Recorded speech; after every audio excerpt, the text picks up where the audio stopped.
Let's say you work for the military and you're essayed at your workplace. And then the government says, no, instead of prosecuting that man, we're just going to give you workers' comp. We think that's all this case is worth.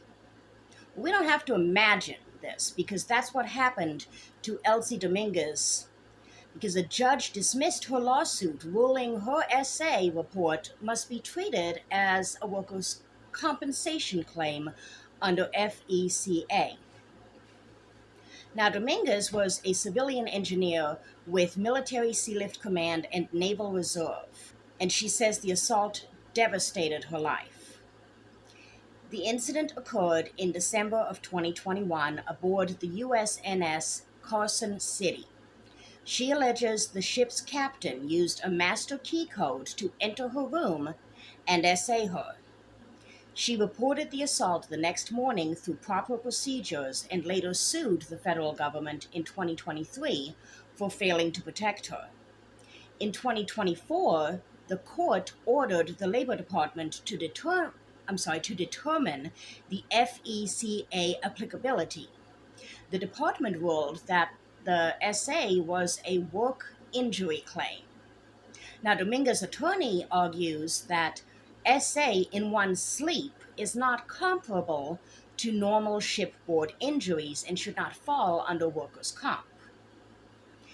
In addition, Dominguez had to continue living on that same ship, in that same room, for nearly 2 years because she could not get out of there, could not get transferred out of there, and eventually had to have a deadbolt installed just so she could sleep safely at night.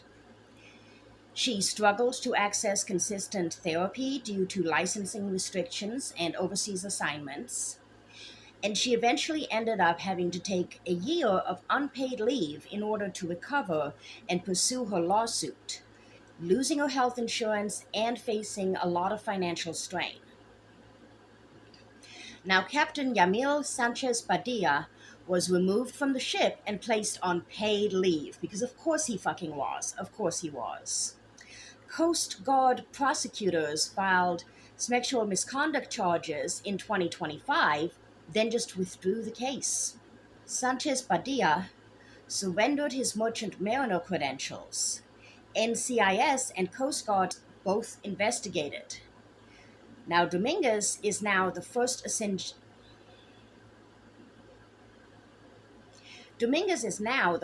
assistant engineer aboard the U.S.